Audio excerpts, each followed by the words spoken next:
I was still chewing when she said it. Calm, casual, like commenting on the weather. You need to move out. The knife slipped in my hand. The room froze. Even the turkey seemed to cool in midair. I swallowed slowly, letting the silence stretch.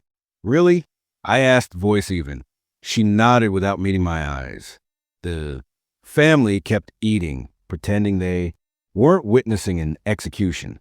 And in that moment, between the taste of rosemary and betrayal, I understood something was already in motion, something she'd planned. But she didn't know I'd been watching her longer than she'd been watching me. 5 years under. Her roof had built a quiet archive. Inside me, the chipped mug she insisted was cute, the dent in the hallway she blamed on me, the fridge, calendar where she circled my rent in, faint pencil, same shade she used when pretending not to track things. When I first moved in, she'd hug me tightly. You're always welcome here, she said. But some promises sour slowly, like food left too long in the fridge. There were the borrowed 20s that never returned. The job she discouraged because they made me too independent. The secret she fed to relatives under the guise of concern. Love with her was always a transaction, disguised as affection, and every transaction left a record. The signs came quietly, receipts that didn't match my balances, comments that sounded harmless, but carried a probing edge. Her purse left, half open beside the couch, papers sticking out like they wanted to be found. I caught her watching me, sometimes too long, too still, like she was measuring something only she understood. She started locking certain drawers she never used to.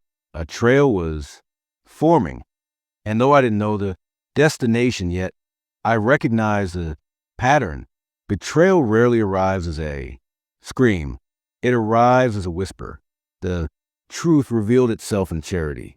Envelope tucked behind old mail. A ledger, my name, my bank numbers, transactions I never made. She'd been siphoning money from me small amounts, spaced perfectly to avoid suspicion. But betrayal doesn't need volume to be devastating. It only needs precision. My hands went cold holding the evidence. The house suddenly felt unfamiliar, like she had replaced the air with something thinner. She had been rewriting my life behind my back, one transfer at a time. And she chose Christmas dinner to deliver her final stroke. I didn't confront her. I didn't cry. Emotion is a luxury reserved for those who haven't been cornered. Instead, I prepared. I photographed every page of the ledger, matched timestamps with my pay-ups, recorded a voicemail where she casually admitted the loans she never planned to repay. I memorized the cadence of her lies, the softening of her voice before she twisted a fact, the way she left doors ajar when she thought no one was home. I learned her movements the way one studies a blueprint before demolition, and I spoke little. Silence is a weapon that unnerves the guilty. I didn't call a family meeting. I didn't create a spectacle. Justice works better without an audience. Instead, I met with the landlord quietly. I handed him documentation quietly. I opened a bank, audit quietly, and then I waited. The confrontation arrived on its own. At breakfast, I slid the ledger across the table. Her smile faltered but stayed on, her face like a mask glued on too late. I listed the dates and amounts calmly as if reading a grocery list. She began forming excuses until the landlord's notice arrived, a default tied to account she thought she'd hidden. Then the bank freeze.